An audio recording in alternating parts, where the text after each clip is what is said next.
vu d'extérieur, il y a un dossier qui a marqué, pour moi, cette première année de mandature, c'est le dossier du logement en tant que. Oui, oui, oui, oui. En quoi est-ce que vous apportez quelque chose, un regard nouveau là-dessus? C'est quoi vos propositions? C'est mon expérience d'adjoint. J'ai reçu depuis 2020 de la population toutes les semaines. Je reçois de la population comme chaque élu, chaque adjoint le fait.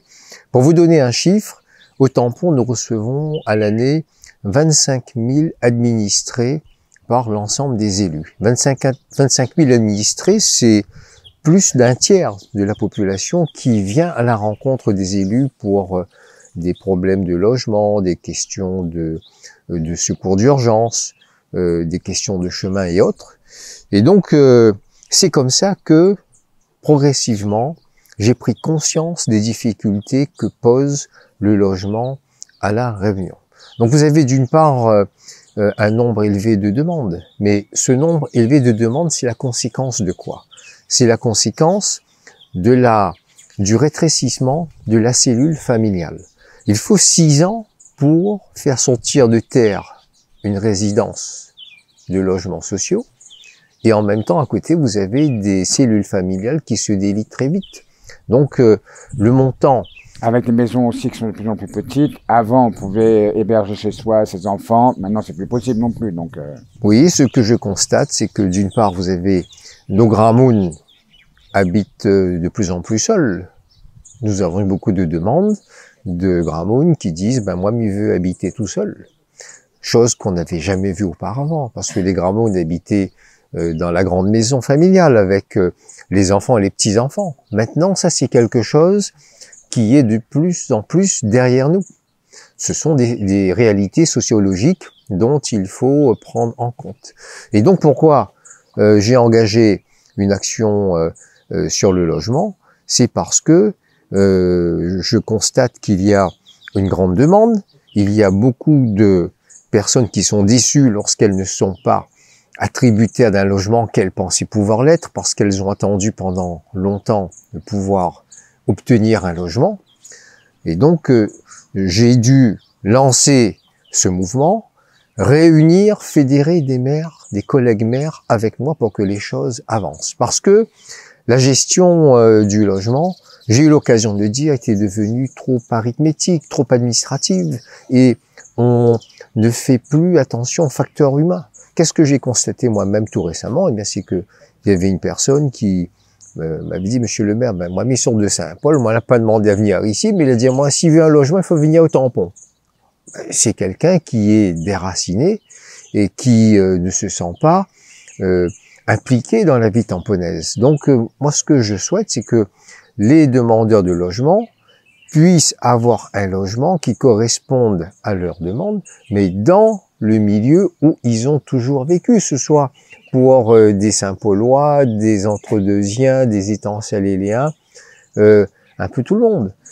Donc, si vous voulez, c'est pour répondre à une demande. Qu'est-ce que j'ai pu voir dans les commissions d'attribution de logement? Eh bien, vous avez une personne, vous avez sur Trois-Bassins par exemple, vous avez quelqu'un qui est présenté par la commune de Trois-Bassins, et vous avez 3 candidats, l'un vient de Saint-Paul, l'autre vient de l'Étang-Salé, l'autre vient de Saint-Leu.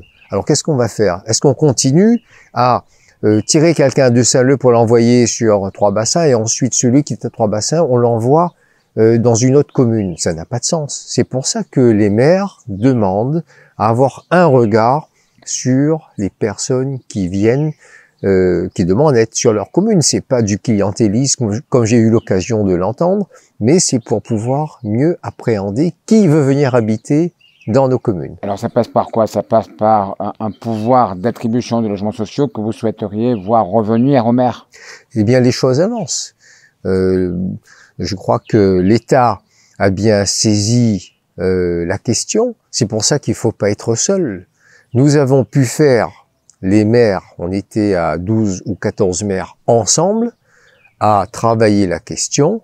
Et je peux vous dire qu'aujourd'hui, les choses avancent. Les choses avancent de manière silencieuse, mais il n'est pas nécessaire de crier sur les toits qu'est-ce qui se passe, mais les choses sont en train de bouger. Et je ne peux qu'être satisfait que les choses avancent. Alors, il faut dire que vous leur aviez mis un petit peu le couteau sur la gorge quand même, parce que vous aviez bloqué les permis de construire de tous les nouveaux logements, vous avez exigé que les gens qui venaient inscrire leurs enfants dans les écoles. D'ailleurs, peut-être qu'il serait bon d'expliquer pourquoi vous avez pris cette mesure. La nécessité d'habiter au tampon pour pouvoir être inscrit dans les écoles de tampon. Eh bien, ce que je dis, notamment je l'ai expliqué à la haute administration locale. La question du logement, c'est l'aboutissement d'un parcours qui commence par la domiciliation. La domiciliation, c'est quoi? Eh bien, cher monsieur Dupuis, sachez que vous pourriez vous-même être inscrit dans les 24 CCAS que compte la Réunion. 24 communes, 24 CCAS. Vit pas dans une commune, vous dit, m'y viens inscrire à moi. Une fois que vous êtes domicilié dans le CCAS.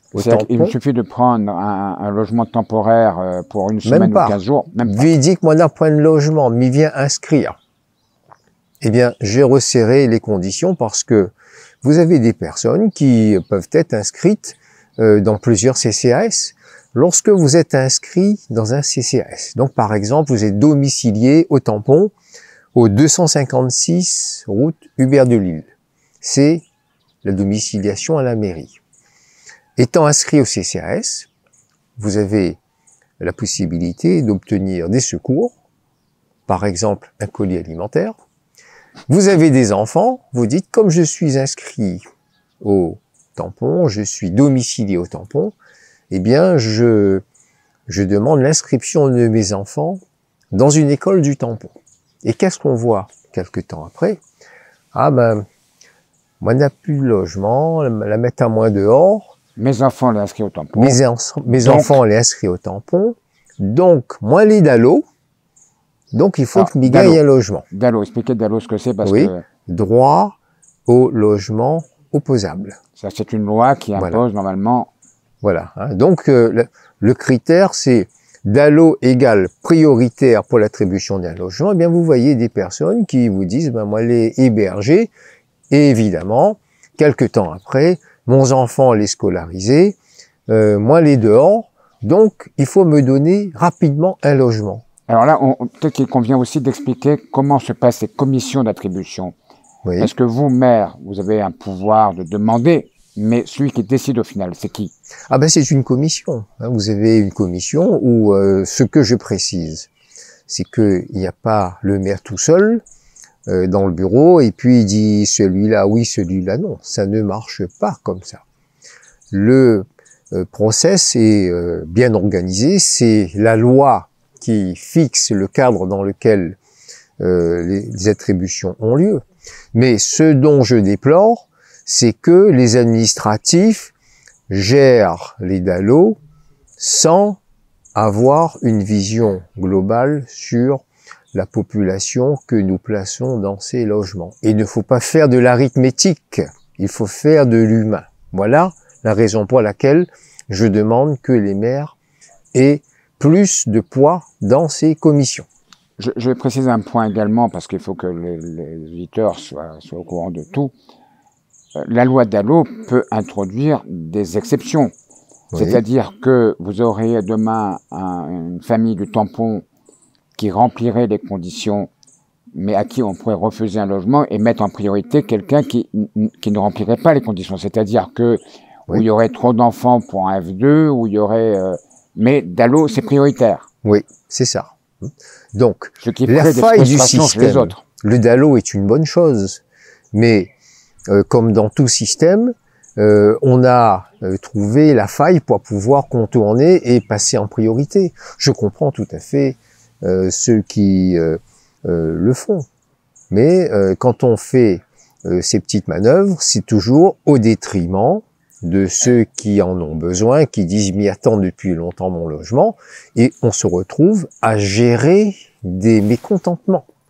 C'est pour cela que j'ai demandé à des collègues maires que nous travaillions ensemble pour que le dispositif dans sa globalité soit revu. C'est pour ça que, notamment, dans une conférence de presse que j'avais faite en début d'année, j'avais mis le doigt sur deux choses. C'est d'une part la domiciliation dans les communes, et la deuxième chose, c'était les inscriptions dans les établissements scolaires. Parce que le bout de tout ça, c'est le logement.